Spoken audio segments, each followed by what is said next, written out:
பிறகு ஆடத்தை கழுத்துல தூக்கி போட்டுக்கிட்டு வந்துட்டு மலையில போய் வெட்டி நான் கந்தூரி கொடுக்க போறேன்னு சொல்லி வந்தவன் அமைச்சர் மூர்த்தியுடைய அன்புக்கும் ஆசைக்கும் ஆட்பட்டவர். அவர் போருங்க சார்,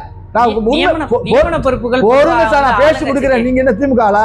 நீங்க என்ன திமுக ஆளா? உங்களுக்கு அவ்வளவு கோவம் வருது? இல்ல இப்ப நீங்க சொல்றது அசுர பலம் அவங்கள்ட்ட இருக்கு, என்கிட்ட தெய்வ பலம் என்கிட்ட இருக்கு. இல்ல அப்படி முருகனுடைய பலம் இருக்கு சார். பொறுங்க சார், அசுர சக்திகளை அழிப்பதற்கு தெய்வ சக்தி தான் தீர்வு, புரிஞ்சுக்கங்க. வந்துட்டீங்க. சோ ஹெச் ராஜா அவர்கள் சொல்ற மாதிரி இதை இன்னொரு அயோத்தியா மாத்துறதுக்கு முயற்சி நடக்குதோ? அப்படி எல்லாம் ஒண்ணுமே இல்லைங்க. நீதிபதி விமர்சிப்பீங்களா சார்? திகேக்கு நீதிமன்றமே போனாலும் ஐயா ஜிஆர் சாமிநாதன் கொடுத்த உத்தரவு தான் செல்லும், அதுதான் உறுதியாகும், அதுதான் உறுதியாகும். நவாஸ்கனி யாரு? திமுக ஸ்டாலினோட ஆள் தான். அதான் சார் சொல்றேன், மறுபடியும் அது திமுகவோட தான். இந்த இந்து முஸ்லிம் ஒத்துமை, மத நல்லிணக்கம், சமூக நல்லிணக்கம் சொல்லக்கூடிய வார்த்தை எல்லாம் உதட்டளவிலானது, உள்ளத்திலானது இல்லை. சரி, தெரியல எனக்கு. பூஜாரிகளுக்கு 4000 ரூபாய் ஏத்தி கொடுத்திருக்கிறாரு ஓய்வூதியத்தை. 4000 ரூபாய் கொடுத்துட்டாரு, தெரியல, நான் கவனப்படல. இல்ல பூஜாரிகள் முல்லா மௌலிக்கு கொடுக்கும்போது எங்க இந்த கேள்வி எல்லாருக்கும் பண்றாங்க. பொறுங்க, அது தப்பு. சூர்யா டிகோட் நேயர்களுக்கு வணக்கம். இன்னைக்கு நம்மளோட இணைஞ்சிருக்கிறது இந்து தமிழர் கட்சி தலைவர், திருப்பரங்குன்றம் தீபம் விவகாரம் சம்பந்தமா முக்கியமான வழக்க தொடுத்தவருமான திரு ராம ரவிக்குமார் அவர்கள் நம்மளோட இணைஞ்சிருக்கிறாரு. வணக்கம் சார். வணக்கம் சூர்யா. ஏன் இந்த திருப்பரங்குன்றம் முருகப்பெருமான் மீது பெரிய பற்று காதுல வந்ததுன்னா, இந்த திருப்பரங்குன்றம் மலை உச்சியில நாங்க ஆடு கோழி வெட்டுவோம்னு சில பேர் கிளம்பினோம். எதுக்கு ஆடு கோழி வெட்டுற அப்படின்னா, எங்க மத உரிமை, ஏன் உணவு, ஏன் உரிமை, அந்த சம்பந்தமான அடுத்த கேள்வி வச்சிருக்கிறேன். இப்போ இந்த திருப்பரங்குன்றம் தீபம் சம்பந்தமா பார்த்தோம், பல்வேறு காலகட்டங்கள்ல வேற வேற நீதிமன்றங்கள்ல தீர்ப்புகள் உறுதிப்படுத்தப்பட்டிருக்கு. 1920களில் கொடுத்த தீர்ப்பை பிரிவியூ கவுன்சில் நிப்பாட்டிட்டு முழு மலையும் முருகனுக்கு தான் அப்படின்ற ஒரு தீர்ப்பை கொடுத்ததுலேருந்து 90களில் வந்த தீர்ப்பு வரைக்குமே தீபம் ஏற்றணும் அப்படிங்கிற மாதிரி ஒரு தீர்ப்பு தான் கொடுத்துருக்கிறதா அறிகிறோம். ஸோ நீங்கள் பொது வாழ்க்கைக்கு ஒரு 30 வருடங்கள் இருக்குமா? 96, 89 ஒரு 30 வருடங்கள் பொது வாழ்க்கைக்கு வந்ததுக்கப்புறம் ஆயிடுச்சு. குறிப்பாக ஸ்டாலின் அவர்கள் முதலமைச்சர் ஆனதுக்கு அப்புறம் இந்த வருடம் ஏன் இந்த தீபம் ஏத்தணுங்கிற விவகாரம் இவ்வளவு சூடு பிடிக்குது? உங்க கேள்வியிலே நான் பதில் எடுக்கிறேன். ஸ்டாலின் அவர்கள் முதல்வராக வந்த பிறகுதானே இவங்க ஆடுகோழி வெட்டுவோன்ட்டு வர்றான் இல்லையா? அது வரைக்கும் ஸ்ரீகந்தர் மலை அப்படிங்கிறத சொல்லல, திருப்பரங்குன்றம் முருகன் கோயில் போட்டு வரேன் நம்ம ஊர்ல சொல்லுவோம், சரியா? அந்த மலையை பஸ்ல ஏறிட்டு சிக்கந்தர் மலைக்கு போகணும்னு சொல்லி உள்ளா போட்டுட்டு அல்லா பேர் சொல்லி வந்தவன் யாரு? ஏழுமலை ரவிக்குமாரா இல்ல ராஜவாரத்து பக்கத்து இந்த பாயா? இல்ல, சிக்கந்தர் மலைன்ற வார்த்தை பிரயோகம் யாருமே இப்போ அபிஷியலா எங்கேயுமே அது இல்லை சார். நீ அபிஷியலா இல்லாத பொழுது நீ அபிஷியல் ஆக்குவியே. நீ இப்ப இந்த வீடு 10ஆம் நம்பர் வீடுன்னு எனக்கு தெரியும். ஆனா இந்த 10ஆம் நம்பர் வீட்டை நீ வேற ஏதாவது பேர் சொல்லி அழைக்கும் போது தான் கஷ்டம் வரும். திருப்பரங்குன்றாலே முருகன் பெருமானுடைய கோயில் மலை. நான் சிக்கந்தர் மலைக்கு போறேன், சிக்கந்தர் மலை நீ எதுக்கு பேசுற? விவகாரத்தை தொடங்கியது ஸ்டாலின் ஆட்சிக்கு வந்த பிறகு ஆடத்தை கழுத்துல தூக்கி போட்டுக்கிட்டு வந்துட்டு மலையில போய் வெட்டி நான் கந்தூரி கொடுக்க போறேன்னு சொல்லி வந்தவன் தான் பிரச்சனையை தொடங்குறான். நான் அப்பொழுது வரைக்கும் கூட அமைதியா தான் இருந்தேன்.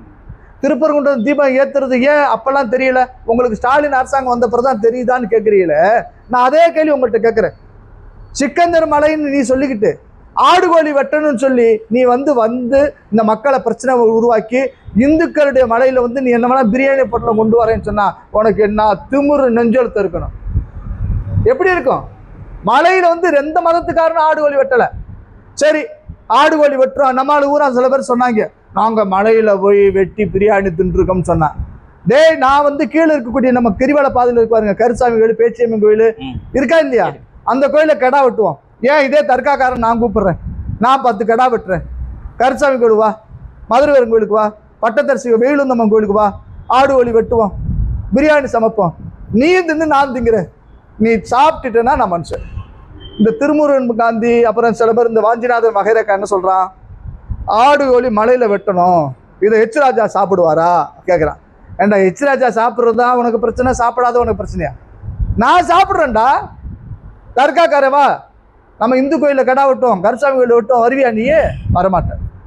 நான் இந்த விவகாரத்துக்குள்ளேயே நான் முதல்ல பேசலை. அப்போ அதுதான் பிரச்சனையுடைய ஆரம்பமாக தொடங்குது. நான் வந்து சட்டத்தின் அடிப்படையில் இந்த திருப்பரங்குன்ற விவகாரம் வந்து 1909 பேடிசன் ஒரு ஐசிஎஸ் ஆஃபீஸர் இருந்திருக்காரு, ஒரு கலெக்டர். அவர் பெரிய ஜியாலஜிஸ்ட், இந்த கனிம வளங்கள் குறித்து அறிவு பெற்ற ஒரு மனிதன், படித்தவன். 1909 இந்த திருப்பரங்குன்ற மலையை என்ன பண்ண நினைக்கிறாங்க, குவாரிக்கு எப்படி இப்போல்லாம் மலையை உடச்சி காணாமல் போக்குறாங்களே, அந்த குவாரிக்கு அப்பயே கேட்டிருக்கிறாங்க. அப்போ தடுத்துருக்காங்க அரசாங்கம். அது மட்டுமல்ல, மலை மேலே இருக்கக்கூடிய அந்த சிக்கந்தர் தர்கான்னு சொல்லக்கூடிய அவங்க அவுளிய அடக்கமான இடம் சொல்லக்கூடிய அந்த இடத்துல திருமங்கலம் தாலுகா போர்டுடைய அனுமதி இல்லாமல் வித்தவுட் பெர்மிஷனில் மலையை உடைச்சி கட்டடம் கட்டும்போது அவங்க தடுக்கிறாங்க. இந்துக்கள் ஏதோ இப்போதான் ரவிக்குமார் வந்து போராடுனா இந்த வழக்கை வெற்றி பெற செய்தோம் அப்படின்லாம் கிடையாது. ஆரம்பத்திலேருந்து இந்துக்கள் போராடிட்டு தான் இருக்கிறோம். 1909 அப்புறம் 13 காலத்தில் 17 காலத்தில் எல்லாம் அந்த வழக்கு நடக்குது. அப்போ திரு நாராயணசாமின்னு ஒரு ஐயா வந்து, நாராயணசாமி ஐயர் அப்படிங்கிற ஒருத்தர் நம்ம இந்துக்களுக்காக வாதிட்டு இருக்கிறாங்க. ஒரு பீஸாக ஒரு அமைதியான சூழல் உருவாக்குறதுக்கு அந்த பேட்டிஷன்கிற ஒரு கலெக்டர் முயற்சித்த போது கூட இதை நான் நடைமுறைப்படுத்த முடியல, எனக்கு சிரமங்கள் இருக்குது அப்படின்னு அவர் குறிப்பிட்டிருக்கிறாரு. அது சில அந்த கைப்பீத்துன்னு சொல்லக்கூடிய அந்த குறிப்பு ஏடுகளில் இருக்குது, அது இன்னும் நம்மளுக்கு கிடைக்கல. இது சம்பந்தமாக இந்த ஹிந்து நாளிதழ் 100 ஆண்டு கண்ட நாளிதழில் ஒரே ஒரு குறிப்பு இருக்குது. அதுக்கப்புறம் என்ன இருக்குது, 1917 24 30 இந்த காலகட்டத்தில் தான் அந்த திருப்பரங்குன்ற மலை குறித்தான வழக்கு விசாரணை வருது. ரிவ்யூ கவுன்சிலுடைய தீர்ப்புலாம் வருது. அதில் வந்து ஜஸ்டிஸ் ராமையர் தீர்ப்பு கொடுக்குறார். மலை முழுக்க முருகனுக்கு சொந்தம். ஒரு குறிப்பிட்ட அந்த நெல்லித்தோப்பு டு மலை உச்சியில் இருக்கக்கூடிய தர்கா வரைக்குமான குறிப்பிட்ட 33 சென்ட் தான் அவங்களுக்கு சொந்தம். இதுதான் தீர்ப்பு. இன்னைக்கு எவ்வளோ இடத்த ஆக்கிரமிச்சு வச்சிருக்க? 33 சென்ட் தானே உனக்கு சொந்தம். நீ நெல்லித்தோப்பில் 10 அந்த தர்கா மாதிரி போன்ற அமைப்பை உருவாக்கி வச்சிருக்கிய. இது ஆரம்பத்தில் இருந்ததா பிற்காலத்தில் உருவாக்கப்பட்டதா? இது ஆய்வுக்குரியது தானே இருக்கணும். அப்போ சரியான ஒரு எக்ஸ்டெண்ட் அந்த நீங்கள் சொல்லக்கூடிய 33 சென்ட் எங்கே இருக்குங்கிற ஒரு வரையறையை கண்டுபிடிக்கக்கூடிய சூழல் கேள்வி எழுதா இல்லையா? அது ஒரு புறம் இருக்கட்டும். 97 ஒரு தீர்ப்பில் தர்கா காம்பவுண்டிலிருந்து 15 மீட்டர் தள்ளி எங்கே வேணாலும் தீபம் ஏற்றலான்னு குறிப்பு இருக்கு. அந்த 4 வரி தான் எனக்கான கைப்பிடி. அரசாங்கத்துக்கு அறநிலையத்துறை ஏற்றணும்.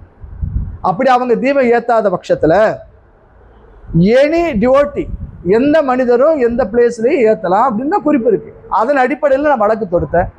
நீதிமன்றத்துக்கு போச்சு. நீதி தரப்பு வந்து இரு தரப்பாருடைய ஆவணங்களையும் சரி பார்த்துட்டு தீர்ப்பு கொடுத்துச்சு. தீர்ப்பின் அடிப்படையில் தீபம் ஏற்றுறதுக்கு அரசாங்கத்துக்கு நீதிமன்றம் சொல்லி அவங்க தீபம் ஏற்றலை. அதனால் பெட்டிஷனர் உட்பட 10 பேரை போக சொன்னாங்க. நாங்கள் உத்தரவு நகல் எடுத்துகிட்டு வந்தோம். எங்களை தடுத்தாங்க. நீதிமன்ற அவமதிப்பு வழக்கு போட்டிருக்கேன். இருநபர் நீதிமன்றத்துக்கு அரசாங்கம் போச்சு. அங்கே அவங்க மனு தள்ளுபடி ஆகி போச்சு. இப்போ தனி நீதி அரசர் ஜிஆ சாமிநாதன் அவர்கள் கொடுத்த உத்தரவு செல்லும்னு சொல்லியாச்சு. சுப்ரீம் கோர்ட்டுக்கும் போயிட்டேன் நான். நீ வா, இந்த உத்தரவை வைத்து நீ மேல்முறையீட்டுக்கு வருவேன், நீ வான்னு சொல்லி நான் போயிட்டேன். இது வரைக்கும் நான் வரல. நீதிமன்றம் கொடுத்த உத்தரவுக்கு இது வரைக்கும் தடை கிடையாது. தீபம் எப்போ வேணாலும் ஏற்றலாம். ஏன் ஏற்ற மறுக்குது அரசு? கடந்த வருடம் இந்த தீபம், கார்த்திகை தீபம் அன்னைக்கு நீங்கள் திருப்பரங்குன்றம் ஹெச்ஆர்என்சி இஓ அவர்கள் கிட்டக்க தீபம் ஏற்றுறதுக்காக கடிதம் கொடுத்துருக்குறீங்க. அந்த கடிதம் கொடுத்ததுக்கு அவங்க நீதிமன்றத்தில் என்ன சொல்லியிருக்கிறாங்கன்னா, அது தர்மகர்த்தா அவங்க கிட்ட தான் நீங்கள் வந்து அதை கொடுத்துருக்கணும் அப்படின்ற மாதிரி அவங்க ஒரு நீதிமன்ற பதில் சொல்கிறாங்க. சட்டப்படி தீர்ப்பே வந்து தவறானதாக இருக்குமோ? ஏன்னா இஓவோ கவர்மெண்ட்டோ கோவில் விஷயங்களில் முடிவெடுக்க முடியாதுங்கிறது இந்து சமய அறநிலையத்துறை சட்டம். நடைமுறையில் எப்படி இருக்கிறதுங்கிறது வேற உங்களை மாதிரி நபர்களுக்கு பொதுமக்களுக்குமே கூட தெரியும். அவங்க வந்து கொஞ்சம் அதை ஒரு படி அதிகமாக போய் ஆக்கிரமிச்சிருக்கிறாங்க கோவிலை அப்படிங்கிறது தான் நிறைய பேரோட குற்றச்சாட்டாக இருக்குது. நீதிமன்றம் வந்து அரசாங்கத்தையோ ஹெச்ஆர்என்சியோ தீபம் ஏற்றணும்னு கொடுத்த உத்தரவு சரியா? முதல்ல ஏங்க இது என்னங்க சரியான்னு கேட்குறீங்க? உங்களுக்கான உரிமையை மீட்டு கொடுத்ததுக்கு நீங்கள் கோவில் நிர்வாகம் எனக்கு நன்றி சொல்லணும். கோவில் நிர்வாகத்தை பற்றின கேள்வி இல்லை. அரசாங்கம் ஹெச்ஆர்என்சி, கோவில் நிர்வாகம் என்பது தனி சட்டப்படியே. கோவில் நிர்வாகங்கிறது அந்த கோவிலுக்குரிய உரிமைதாரர் வந்து அந்த தெய்வம் தான், சரி, டெய்டி அவங்க தான். அறநிலையத்துறையில் இருக்கக்கூடிய இஓவோ இல்லை ஒரு ஜேசியோ அவங்கள் இப்போ இவங்க கொடுத்துருக்கிற தீர்ப்பு அறநிலையத்துறைக்கு தானா? ரொம்ப நியாயமாக கேட்டீங்க. கோர்ட்டில் நடந்தபோது, வழக்கு நடந்தபோது நீங்கள் வந்து தவறான நபருக்கு கடிதம் அனுப்பிச்சிட்டீங்கன்னு என்ன சொன்னாங்க. Petitioner executive officers no power.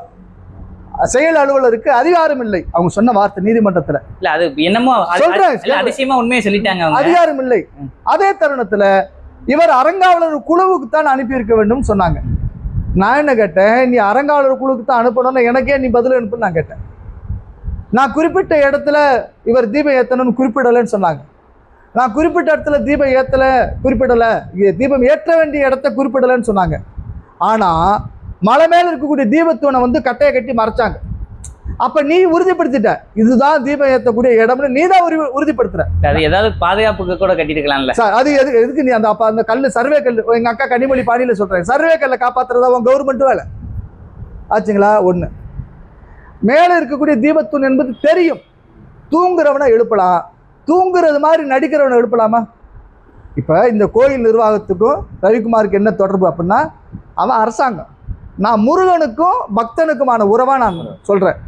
ஒரு டிவோட்டி ஆஃப் த டெம்பிள், கோவிலுடைய ரைட்ஸுக்கு நான் போராடி இருக்கேன். ஆனால் இந்த அரசாங்கம் என்ன பண்ணுச்சு தெரியுமா சார்? இப்போ இந்த செல்ஃபோன் இருக்கு ஐயா, இந்த செல்ஃபோன் உங்கள் சொத்து நான் சொல்கிறேன். ஐயா இது ஏன் சொத்தே இல்லை. யோ இந்த இருக்கியா பில்லு, பில்லு வேற, நீங்கள் தான் டூப்ளிகேட் போட்டிருப்பீங்க. இந்த செல்ஃபோன் மாதிரி இருக்கு ஆனால் என் செல்ஃபோன் இல்லை அப்படின்னு சொன்னால் எவ்வளோ அறிவுக்கு பொருந்தாத தனமோ, நான் முட்டாள்தனம்னு வார்த்தை சொல்லலை, அறிவுக்கு பொருந்தாத தனமோ அதே தனம் தான் இந்த கோவில் அரசும் அறநிலையத்துறை நடந்துகிட்டது. இதுக்கு முன்பு நான் தொடுத்த வழக்கு, இந்த 1000 கோடிக்கு கல்யாண மண்டபங்கள் கமர்ஷியல் காம்ப்ளெக்ஸ் கட்டுறதை எதிர்த்து வழக்கு போட்டு அரசாங்கத்துடைய ஃப்ளோர் அசம்பிளி அனௌன்ஸ்மெண்ட் சட்டமன்ற அறிவிப்புகளை எதிர்த்து ஸ்டே வாங்கியிருக்கேன். 1000 கோடி திங்க முடியாமல் அவங்க வாயை கட்டி வச்சிருக்கேன். அதுவும் சுப்ரீம் கோர்ட்டில் வழக்கு பெண்டிங். நான் மேலே போயாச்சு, அப்பீல் போயாச்சு.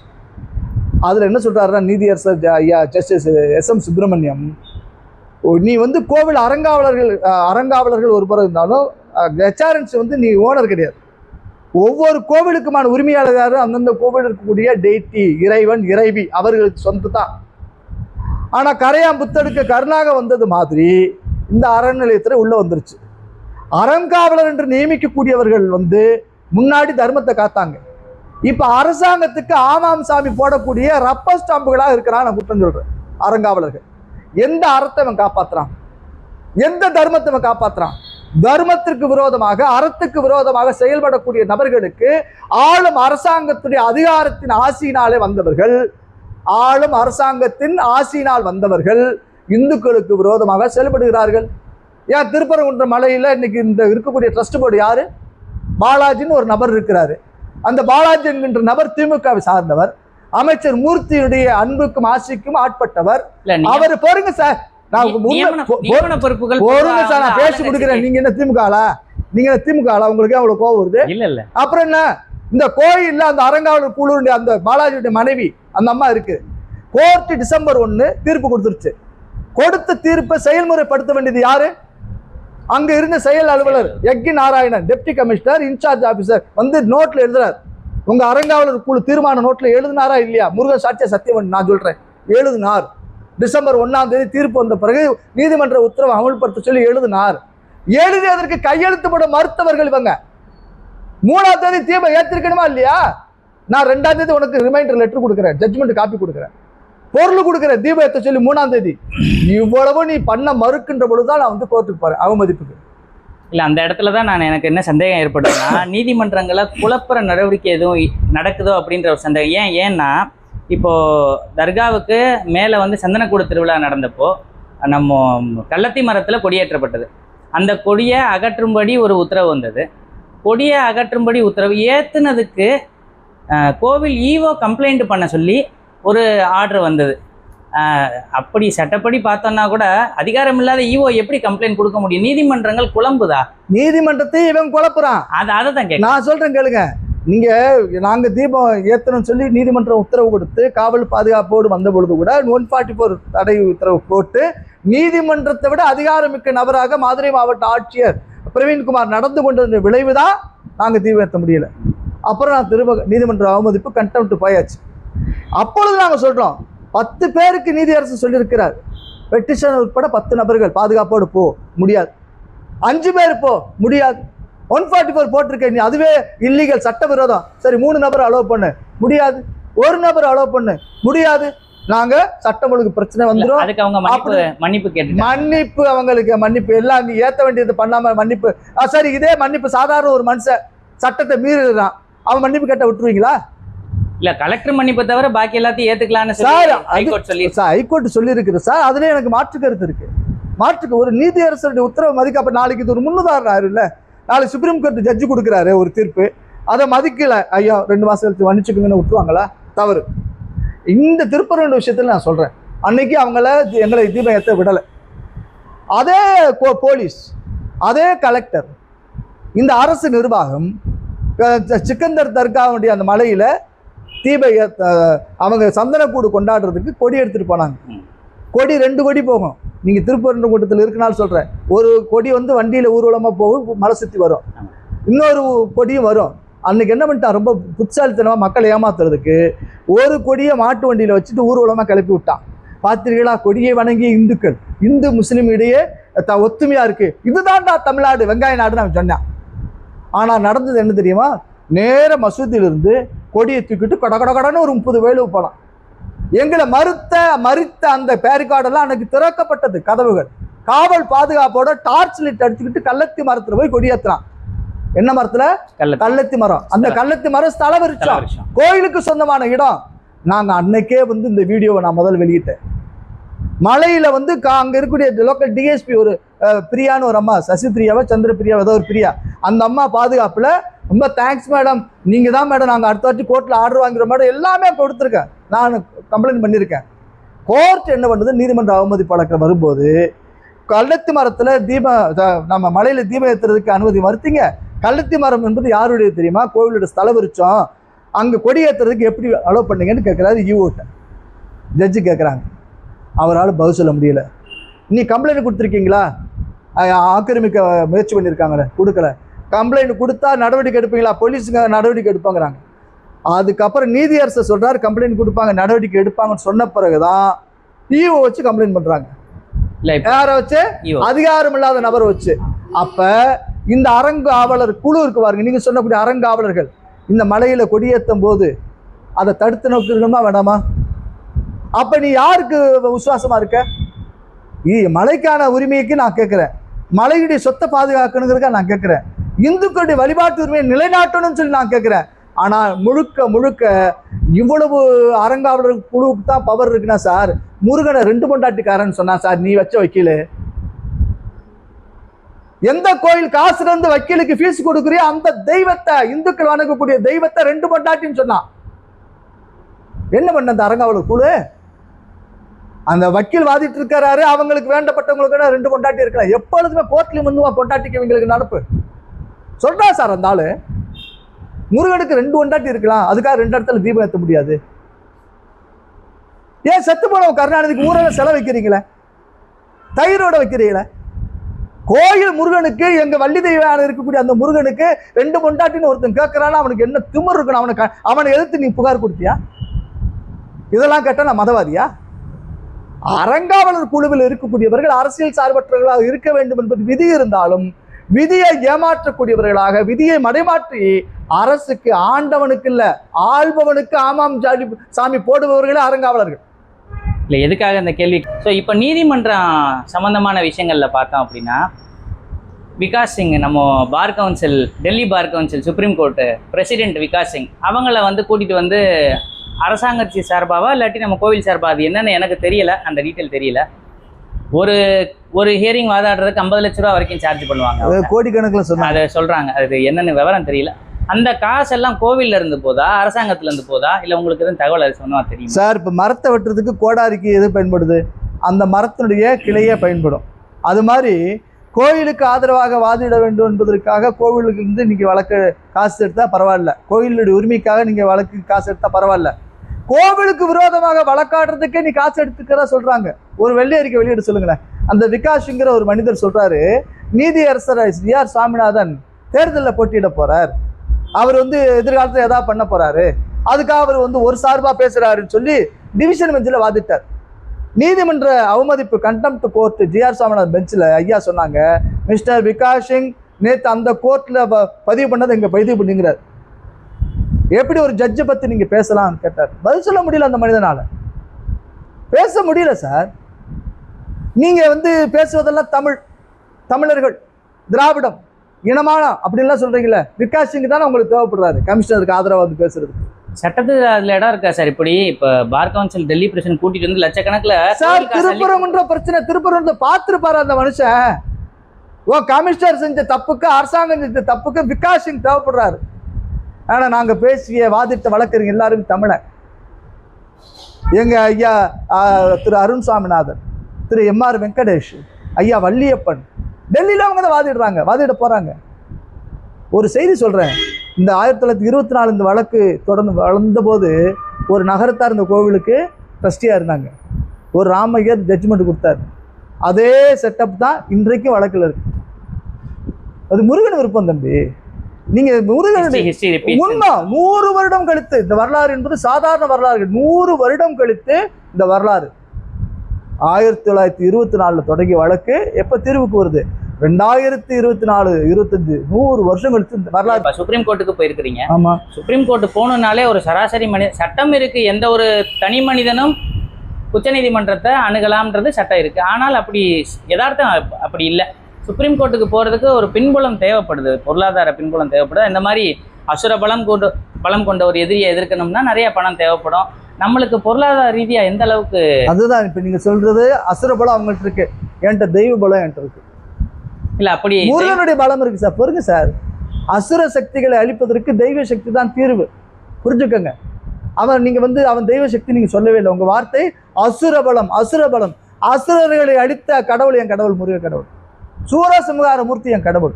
என்கிட்ட சத்தியம் இருக்கு, நேர்மை இருக்கு. உன்கிட்ட ஆட்சி அதிகாரம் இருக்கலாம், பணம் இருக்கலாம், புகழ் இருக்கலாம், பெரிய செல்வாக்கு இருக்கலாம், ஆள்பலம் இருக்கலாம், அரசியல் இருந்தாலும் கூட என்னிடம் முருகப்பெருமானுடைய பேரருள் இருக்கிறது. அவனுடைய அருள் இருக்கின்ற பொழுது எதிரிகளுடைய பொருள் எல்லாம் எனக்கு பொருளாவே இல்லை.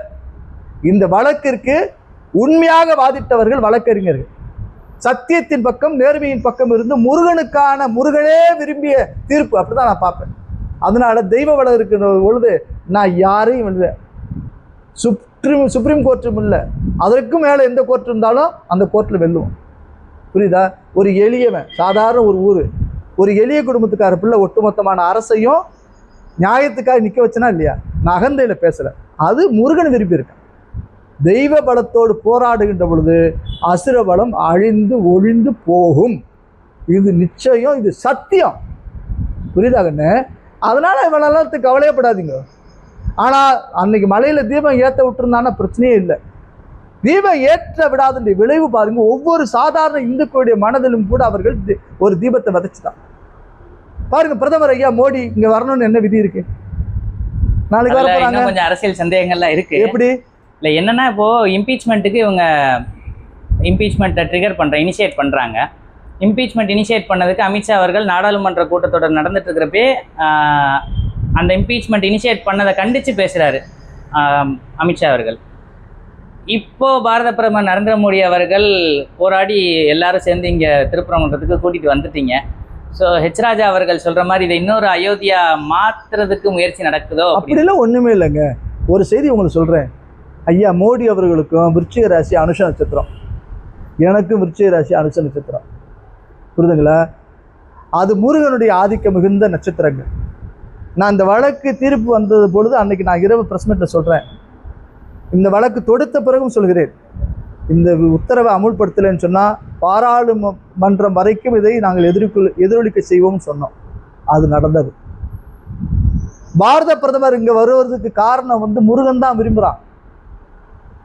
அவர் நரேந்திர மோடி அவருடைய அமைச்சரவைக்கு இருந்து ஐயா உள்துறை அமைச்சர் அமித்ஷா பேசுகின்ற பொழுது இந்த நீங்கள் சொல்லக்கூடிய நீதிபதிக்கு எதிரான தீர்மானம் கொண்டு வந்த பொழுது ஐயா அமித்ஷா அவர்கள் சொல்லிய வார்த்தை, மதுரை திருப்பரங்குன்றம் பஹாட் கே ஊப்பர் ஏக் மான்யதா ஹை, தீபஸ்தூன் ஹைன்னு சொல்கிறார். நம்மளுக்கு அவர் திருப்பரங்குன்றம் தெரியாது, இந்த விவகாரம் அங்கே வரைக்கும் போகும்னு தெரியாது. கோர்ட்டுக்கு விரோதமாக, ஒரு வழிபாட்டு உரிமைக்கு விரோதமாக இவன் பண்ணியிருக்கான். சரி, அந்த நீதிபதி ஐயா ஜி.ஆர். சாமிநாதனுக்கு எதிராக தீர்மானம் கொண்டு வந்த இந்த தீரர்கள், திராவிடத்தின் பெயராக இருக்கக்கூடிய இந்த இந்தி கூட்டணி புள்ளி வைத்த வீரர்கள், இருநபர் நீதிபதிகள் சொன்னாங்கல்ல, ஐயா ஜெயச்சந்திரன், ஐயா ராமகிருஷ்ணன் கொடுத்த தீர்ப்புக்கு எதிராக ஏதாவது கையெழுத்து வாங்கினாங்கன்னா அப்போ அங்கே பிரச்சனை என்ன தெரியுமா? நூல் தான் அவனுக்கு பிரச்சனை. நீதிபதி கொடுத்த தீர்ப்பை நீங்கள் விமர்சனம் செய்யுங்கள், நீதிபதிகளை விமர்சனம் செய்யாதீர்கள். நீதிபதி தீர்ப்பு கொடுத்தவர் ஒரு பிராமணராக இருக்கின்ற காரணத்தால் அவருடைய சமூகத்தை சொல்லி அவருக்கு எதிராக பேசக்கூடிய நீங்கள் மற்ற சமுதாயத்துடைய பிறந்தவர்கள் நீதிபதியாக இருந்து கொடுத்தால் அதை விமர்சிப்பார்களா? அப்ப நீ மறைமுகமா என்ன சொல்ல வர? எனக்கு சப்போர்ட்டா நீ பேசுறேன்னா உன்னை விட்டுருவோம், எனக்கு விரோதமா தீர்ப்பு கொடுத்தா உன்னை எதிர்ப்போம் என்பதெல்லாம் திராவிட திருட்டு திரிபுவாதத்துடைய திருஷ்டிகோணம். ஆனா முன்னாள் நீதியரசர் சந்துருவே கூட எதிர்க்கிறாருல, அப்ப அவருக்கு சட்டம் தெரியாமையா? ரிட்டையர்டு போலீஸ் நீ பேசி அப்ப இன்னைக்கு விரோதமா பேசக்கூடிய ஆளு நாளைக்கு வந்து நீங்க கொடுத்த தீர்ப்பெல்லாம் மறுபரிசீலனை சொல்லி நாங்க கேட்போம்ல. நீதிபதி சந்திரு நீங்க நல்லவரா? நீ கம்யூனிஸ்ட் சித்தாந்த உடைய நபர் தானே? இல்ல, ஆனா அவர் ரொம்ப அதிகமான வழக்குகளை வந்து ஜி.ஆர். சாமிநாதன் அவர்களுக்கு சார், ஜி.ஆர். சாமிநாதன் அவர்களை பத்தி உங்களுக்கு என்ன தெரியும்? அந்த மனிதர் வழக்கறிஞராக இருந்த போதும் சரி, நீதிபதியாக வந்த பின்னர் 1,40,000 மேற்பட்ட வழக்குகளில் தீர்ப்பு சொல்லியிருக்கிறார். பட்சபாதமா சொல்லல, ஒரு சார்பா சொல்லல, நீதியின் பக்கம் என்று சொல்லியிருக்கிறார். அவர் கம்யூனிஸ்டவாதிகளுக்கு ஆதரவாக செயல்பட்டு இருக்கிறார். தீர்ப்பு சொல்லியிருக்கிறாங்க. பெருமாள் முருகன் என்ற எழுத்தர் ஒரு குறிப்பிட்ட மக்களுக்கு எதிராக தீர்ப்பு மாதுரபாகன் எழுதிய போது நாங்கள் எல்லாம் எதிர்த்தோம். அப்பொழுது பெருமாள் முருகனுக்கு ஆதரவாக வந்து வாதாடிய வழக்கறிஞர் ஐயா ஜி.ஆர். சாமிநாதன். ஒட்டஞ்சத்திரத்தில் ஒரு குளத்தையே காணாம போய்கிட்டு இவன் சிட்கோ போட்டான் கவர்மெண்ட், திமுக அரசு. நேரடியாக பார்வைக்கு வந்து இது நீர்நிலை பாதுகாக்கப்படும் சொன்ன மனிதர் அவர். இதே அமெரிக்கன் கல்லூரி நிர்வாகம் ஒரு குறிப்பிட்ட வழக்கு, மதுரை பெரியார் பஸ் ஸ்டாண்டு பக்கத்தில் சர்ச் நிர்வாகம், அதற்கு வழக்கறிஞராக வந்தாங்க அவங்க. அவர் வந்து நீங்க சொல்லக்கூடிய வலதுசாரி RSS ஒரு சார்பு நிலையே கிடையாது. அவர் அல்லாஹ்வுடைய குரான் வாசகங்களை கோட் பண்ணியிருக்கிறாரு, பைபிள் வாசகங்களை சொல்லியிருக்கிறாரு, அனைத்து மத கருத்துக்களையும் சொல்றார். ஒரு நீதியரசர் என்பவர் ஒரு மனிதர், பெருமதிப்புக்குரியவர், சட்டத்தின் காவலர். அவரை நீங்க விமர்சனம் பண்ணீங்கன்னா தவறான பார்வை நீங்க கொண்டு வரீங்க. பொதுவா நீதியரசர்கள் வந்து லைம் லைட்ல பெருசா இருக்கிறது இல்ல, பொதுமக்கள் பார்வையில எப்பயுமே இருந்துகிட்டு இருக்கிறது இல்ல. ஜி.ஆர். சுவாமிநாதன் அவர்கள் வந்து அதுக்கு விதிவிலக்கா எப்பயுமே லைம் லைட்ல இருந்துகிட்டே இருக்கிறாரு. அவர் சத்தியமா இருக்கிறார், நேர்மையா இருக்கிறார், அவர் மீது எந்த குற்றச்சாட்டும் சொல்ல முடியாத ஒரு தெளிந்த நிலையில் இருக்கிறார். அதனால உங்களுக்கு பிடிக்கல. ஏன் எல்லா நீதியரசரும் தானே சார் போறாங்க, எல்லாரும் நிகழ்வுக்கு போறாங்க. உங்களுக்கு ஏன் ஐயா ஜி.ஆர். சாமிநாதனுக்கு எதிராக மட்டும் இவ்வளவு வன்மமான பார்வை? இல்ல, நம்ம அந்த மனிதர் மீது தனிப்பட்டு ஏதாவது குற்றம் சொல்ல முடியுமா? இல்ல, தனி நீதிபதிகள் மேலே அப்புறம் எதுக்கு நீங்க இவ்வளவு பேசுறீங்க? அவர் சட்டத்தின் மீது தான் சார் சொல்லிருக்கிறாரு. ஒரு மனிதன் மீது ஏன் இவ்வளவு வக்கர எண்ணத்தோடு பராண்டுறீங்க நீங்க? அவர் சொல்லிய தீர்ப்பு தப்புன்னு சொன்னா இருநபர் நீதிபதிகள் கொடுத்திருக்காங்கல்ல, அந்த தீர்வு சரின்னு சொல்லியிருக்காங்கல்ல, அப்ப அதையும் நீங்க விமர்சிப்பீங்களா? நாளைக்கு சுப்ரீம் கோர்ட் வருவீங்க வழக்குக்கு, அங்கேயும் சொல்லிடுச்சுன்னா அந்த சுப்ரீம் கோர்ட் நீதிபதி விமர்சிப்பீங்களா? சார், திகேக்கு நீதிமன்றமே போனாலும் ஐயா ஜி.ஆர். சாமிநாதன் கொடுத்த உத்தரவு தான் செல்லும், அதுதான் உறுதியாகும், அதுதான் உறுதியாகும். நீ சும்மா பேசி மறுத்திக்கிட்டு இருக்க கூடாது, அதெல்லாம் நாங்கள் எதிர்ப்போம். இது நிறைவா கார்த்திகை தீபம் திருப்பரங்குன்றத்துல எப்பதான் எதிர்பார்க்கலாம் ஏறும் என்று? சார், இது வரைக்கும் கார்த்திகை தீபத்தூன்ல தீபம் ஏத்துறதுக்கு எந்த தடையும் இல்லை. அப்போ மாதங்கள்ல வர கார்த்திகையில ஏத்திடலாமே. அதுதான் சில பிராயச்சித்தங்கள் இருக்கு. ஒரு திருவிழாக்களுக்கு நீங்க மங்கள நாள் வச்சிருப்பீங்க, முகூர்த்த கால் நட்டிருப்பீங்க, ஒரு அசம்பதம் ஆயிடுச்சுன்னா அதுக்கு சில பிராயச்சித்த ஹோமங்கள் செஞ்சுட்டு அந்த நடைமுறையை நீங்க செயல்படுத்தலாம். ஆனால் இந்த திருப்பரங்குன்றம் கார்த்திகை தீப விஷயத்துல நீதிமன்ற உத்தரவுக்கு இந்த பேசக்கூடிய இந்த நிமிடம் வரை தடை இல்லை, நடைமுறையில் தான் இருக்கு. அப்ப நீங்க அதுக்குரிய பிராயச்சித்தம் செஞ்சு கார்த்திகை திருநட்சத்திரம் வரக்கூடிய கார்த்திகையில கூட நீங்க தீபம் ஏத்துங்களேன். உங்களுக்கு ஒரு செலவில்லாத வேலை சொல்றேன் சார். உங்களுக்கு திரும்ப வேணா நெய் வாங்கி தரேன், சொல்லுங்க. அன்னைக்கு வாங்கின மாதிரி 10 லிட்டர் நெய், 20-30 லிட்டர் துணி வாங்கி தரேன், ஏத்துங்க. இப்ப சீக்கிரம் எதிர்பார்த்துடலாம். உறுதியாக திருப்பரங்குன்ற மலையிலே தீபம் ஏற்றப்படும், தீப ஜோதி காண்போம். தீபத்தை ஏத்தியாச்சுன்னா இந்துக்களுக்கான வெற்றியை நான் பார்க்கல, நீதிக்கான வெற்றியா நான் பார்க்கிறேன். நீங்க அதை உத்தரவு இருந்து ஏற்றலைன்னு சொன்னா திருப்பரங்குன்றம் தேர்தலில் இந்த தீப விவகாரம், தீபத்தை ஏற்ற வேண்டும் சொல்லியது நாங்கள், ஏற்றக்கூடாது என்று எதிர்த்தது இந்த திமுக, திராவிட இயக்கங்கள், திராவிட கட்சிகள், திமுக கூட்டணி. இந்த விஷயத்தை நான் தேர்தல் பரப்புரையினுடைய பிரச்சாரமா நாங்க முன்வைப்போம். திமுக அதை கையில எடுத்தனால தானே சார் இந்தியா முழுக்க தெரிஞ்சிருக்கு. திமுக எங்க சார் கையில எடுத்துச்சு? இல்லை, இந்த இம்பீச்மெண்ட் கொண்டு போனது நாடாளுமன்றத்தில், அதுதான் சும்மா அவன் சுமக்கலான்னு பார்த்தான், இப்ப நினைச்சு சுமக்கிறான் அவன். திமுகவுக்கு கெட்ட காலம், விநாச கால விபரீத புத்தி. நாளைக்கு தேர்தல் பிரச்சாரத்துக்கு வர்றாருல, திருப்பரங்குன்ற மலையிலே தீபம் ஏற்ற மாட்டோம் என்று ஸ்டாலின் பேசுவதற்கு தைரியம் இருக்கா? பேசுறது பார்ப்போம். ஆம்பளை திருப்பரங்குன்ற தொகுதியில் நிக்கக்கூடிய ஆளு. நாங்கள் திருப்பரங்குன்ற மலையில தீபம் ஏத்த மாட்டோம் சொல்லி நீ தேர்தல் பிரச்சாரம் பண்ணு, நான் எதிர்க்கிறேன். எந்த மைனாரிட்டி சார்பா இருக்கிற எந்த கட்சிகளுமே கூட பேச, நான் இதுல முரண்படுறேன். மைனாரிட்டி மெஜாரிட்டி நீங்க தீர்மானிக்காதீங்க. யார் மைனாரிட்டி? யார் மைனாரிட்டி? உலகத்துல முஸ்லீமுக்கு 150 நாடு இருக்கு, கிறிஸ்தவனுக்கு 140 நாடு இருக்கு. இந்துக்கள் தான் உலகத்துல மைனாரிட்டி. சார் உலகம் இல்ல, நம்ம பாரதம் தானே பேசுறோம். பாரதத்தை பேசுறேன். நீ ஒவ்வொரு ஊர் மைனாரிட்டினா பேசுவோமே. தமிழ்நாட்டில் இந்துக்கள் மைனாரிட்டியா மெஜாரிட்டியா? ஒவ்வொரு மாவட்டத்துல மைனாரிட்டி மெஜாரிட்டி இருக்கான்னு தெரியுமா? இப்ப கேரளாவில எல்லாம் இந்துக்கள் சிறுபான்மைக்கு தாஜா பண்ணுவதற்காக பெரும்பான்மை உரிமைகளை நசுக்காதே, அழிக்காதே, ஒடுக்காதே, ஏறி மிதிக்காதடா. ஏன் திருப்பூர் தர்காவில் இருக்கக்கூடிய பாய் என் மாப்பிள்ளை மச்சனை வந்து வந்தானா? அதைத்தான் சொல்ல வர்றேன். இப்போ எந்த இஸ்லாமிய இயக்கங்களோ எதுவுமே எதிர்ப்பு தெரிவிக்கல. இப்ப தர்கா கமிட்டி மட்டும்தான் வந்து அதை எதிர்த்து மேற்கொண்டு பேசிட்டே இருக்காங்களே தவிர சிறுபான்மை இயக்கங்கள் இது வரைக்கும் அதை ஏற்றக்கூடாதுன்னோ இல்லை அதை நவாஸ் கனி எம்பி தவிர்த்து வேற யாரு? நவாஸ் கனி யாரு?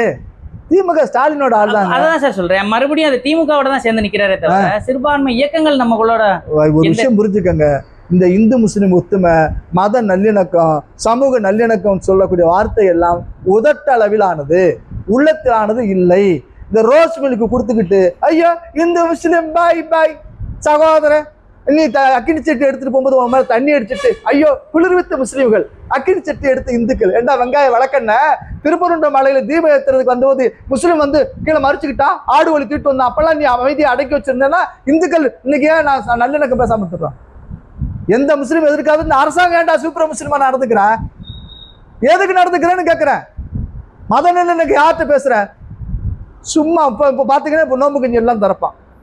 நோம்பு வந்துருச்சுல ஃபுல்லா போட்டு அல்லா பேர சொல்லி மதியம் நல்ல தலைப்பாக்கட்டு பிரியாணி தின்னுட்டு பயிலுவே நோம்ப திறப்பான். திருநாவுக்கரசர் எம்எல்ஏ வந்து நம்ம பாஜக தலைவரா இருந்தப்போ பாஜகவுமே நோன்பு திறக்கிற சார். நோன்பு திறக்கிறது, இப்தார் திறக்கிறது என்பது அவன் மத நம்பிக்கை.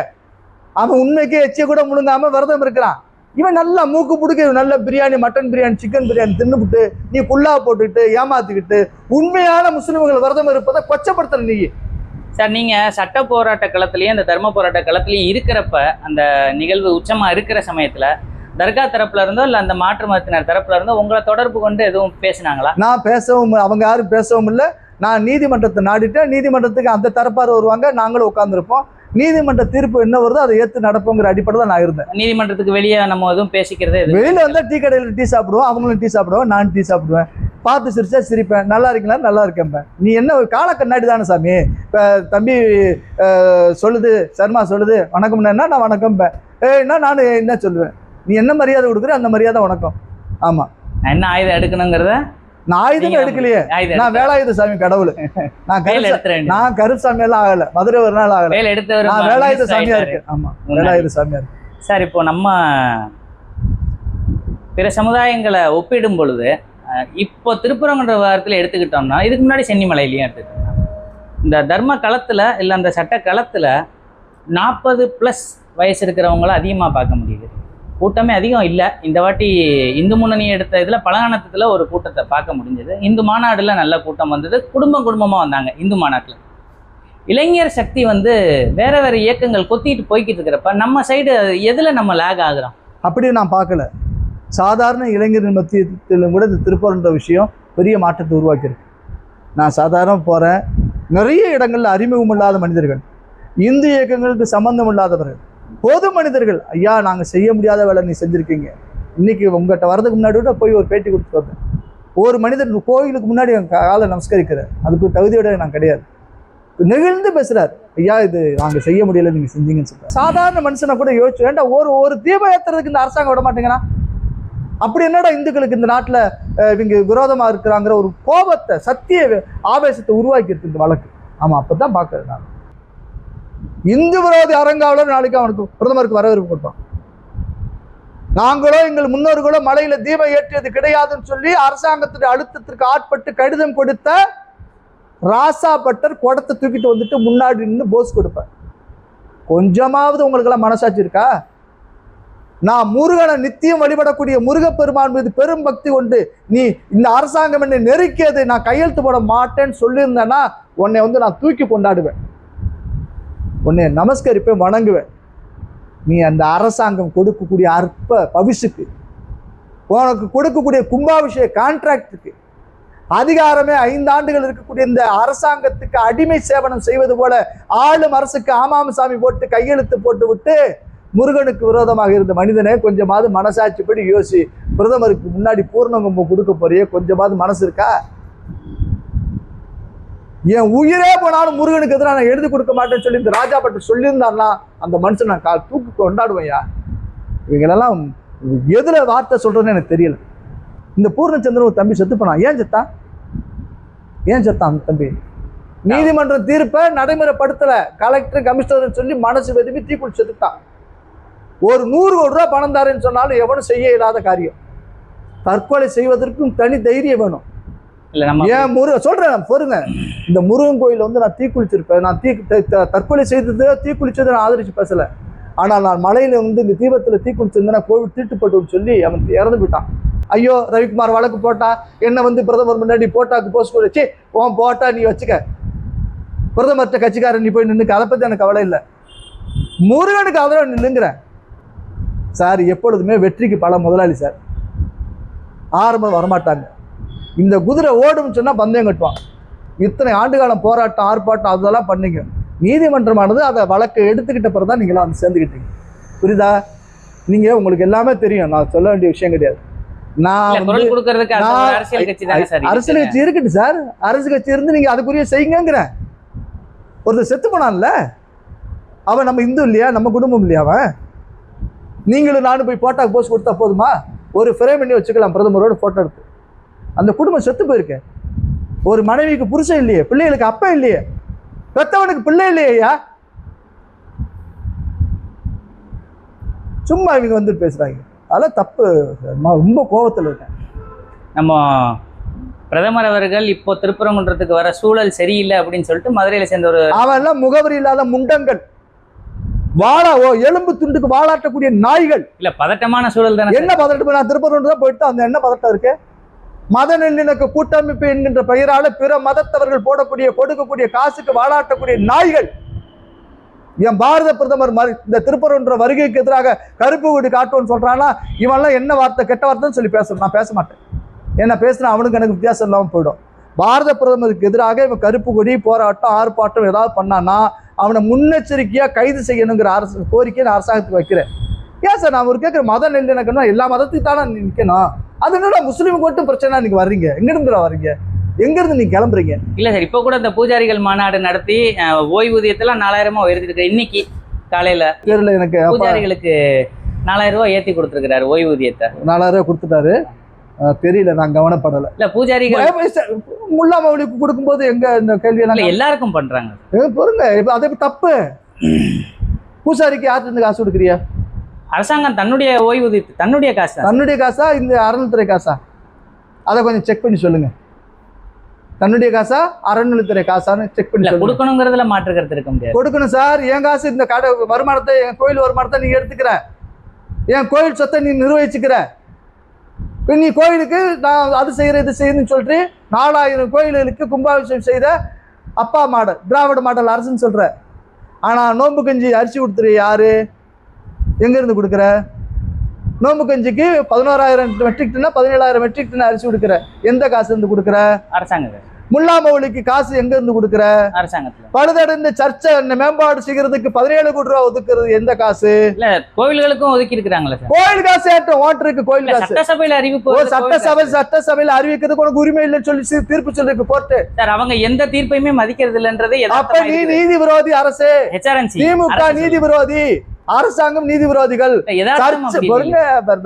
நீதிமன்றம் சொல்லுது கோயிலுக்குரிய தீர்மானிக்கிறதுக்கு உனக்கு அதிகாரம் இல்லடா அப்படின்னு சொல்லுது. நீ வந்து சர்ச்சை வந்து 17 கோடி நான் மேம்பாடு செய்யறேன்னா எந்த வீட்டு காசு? மசூதி உடஞ்ச மசூதியை கட்டுறதுக்கு எந்த வீட்டு காசு? கோயில் முறை உடஞ்ச கிடக்கு, சாமி சிலை நொறுக்கி கிடக்கு, அடையாளத்தை பற்றி அடிச்சு கிடக்குறான். இவனுக்கு அண்ணாவுக்கும் பெரியாருக்கும் மேம்பாலம் கட்டுறேன், கருணாநிதிக்கு சமாதி கட்டுறேன், கருணாநிதிக்கு லைப்ரரி திறக்கிறேன், பஸ் ஸ்டாண்டு திறக்கிறேன்னு சொல்லிட்டு ஊரெல்லாம் கருணாநிதி பேர் வைக்கிறேன். சாமி வைக்கிறீங்கல்ல, ஸ்டாலின் படம் வைக்கிறீங்கல்ல, வைக்கிறீங்களா இல்லையா? ஊரெல்லாம் பச்சை கலர் கடை இருக்கு. ஏன் கருணாநிதி படத்த மாட்டேன்? கலைஞர் டாஸ்மாக் கடைன்னு வைக்க கூடாதா? அது ஏங்க சாதாரண தமிழனை கூட வீரனாக்கி அரசு இந்த அரசு என்ன அரசு? வீரன் அரசு. மதுரை வீரன் ஜாமி தான் சாராயம் குடிக்கும். இப்போ தமிழ்நாடு அரசு தமிழனை பூரா வீரனாக்கிடுச்சு. வீரன் கொடுங்குறியா 150 ரூபா கொடுத்துட்டு, 120 தான் குவார்ட்ரு, இவன் 30 ரூபா எக்ஸ்ட்ரா கொடுத்தாலும் கொடுறா அப்படிங்கிறான். அவன் சொல்கிறான், நான் தள்ளாடிக்கிட்டு இருந்தா தலைவரை கவர்மெண்ட் ஸ்டெடியாக இருக்குங்கிறான். சாதா தமிழனை வீரத்தமிழன் ஆக்கியது எது? அரசு, குடியார அரசு, குடியெடுத்த அரசு. பேசுறீங்களா பேச்சு? இப்போ இந்த பாரத பிரதமர் குறித்து பேசுனீங்க. இந்த திருப்பரங்குன்றோட விவகாரம் வந்து தேர்தலில் எதிரொலிக்கணும் அப்படின்னு சொன்னீங்க. தேர்தல் வாக்கு அரசியல், அதில் நீங்கள் உங்களோட நிலைப்பாடு என்ன, வர்றீங்களா? நான் ஒரே ஒரு விஷயந்தான், இந்த திருப்பரங்குன்றம் தீர்ப்பு விஷயத்தை திருப்பரங்குன்ற மலையில் தீபம் ஏற்றுவோன்னு சொல்லி எந்த கட்சி சொல்லுதோ அந்த கட்சிக்கு ஆதரவாக நிற்போம். இல்லைன்னா ஒரே பிரச்சாரம், திருப்பரங்குன்ற மலையில் தீபம் ஏற்று, இதை தெரு தெருவாக ஊர் ஊராக போய் கத்துவேன். எந்த எதிர்ப்புகள் வந்தாலும் அதை பற்றி எனக்கு கவலை இல்லை. திருப்பரங்குன்ற மலை உச்சியில் தீபம் ஏற்ற வேண்டும் என்ற நீதிமன்ற உத்தரவை ஏற்று நாங்கள் செய்வோம், ஆதரவாக நிற்போன்னு எவன் சொன்னாலும் அவன் ஆதரிப்பேன், எவன் சொல்லலையோ அவன் எதிர்ப்பேன். நான் முருகன் கட்சி, நான் தீப கட்சி, தீ கட்சி, புரியுதா? அதனால் கார்த்திகை தீபம் ஏற்ற வேண்டும் என்பது எங்கள் நோக்கம். கலவர தீபமாக மாற்ற வேண்டும் என்பது கம்யூனிஸ்ட் போன்ற கயவருடைய திட்டம், திமுகவுடைய திட்டம். நீதிமன்றத்தில் தோற்ற அரசு மக்கள் மன்றத்திலும் தோல்வியை அடையும்.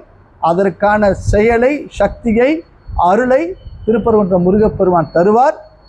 நல்ல ஆசீர்வாதத்தை பிரதமருக்கு கொடுப்பார். இந்த திமுக அரசு இந்து விரோத அரசு, முருக விரோத அரசு, தீப விரோத அரசு, தெய்வ விரோத அரசு, திருநீற்றுக்கு விரோதமான அரசு, குல்லாவுக்கான அரசு, அல்லாவுக்கான அரசு, இயேசுவுக்கான அரசு, சபைக்கான அரசு. திமுக அரசு என்பது திருமுறை மாடல் அல்ல, இது திருச்சபை மாடல் என்கின்ற அரசு என்கின்ற செய்தியை மக்கள் களத்தில் பிரச்சாரமாக வைப்போம். அதுதான் என்னுடைய எதிர்கால திட்டம். உங்களுடைய கருத்துக்களுக்கும் நேரத்துக்கும் ரொம்ப நன்றி சார். நன்றி.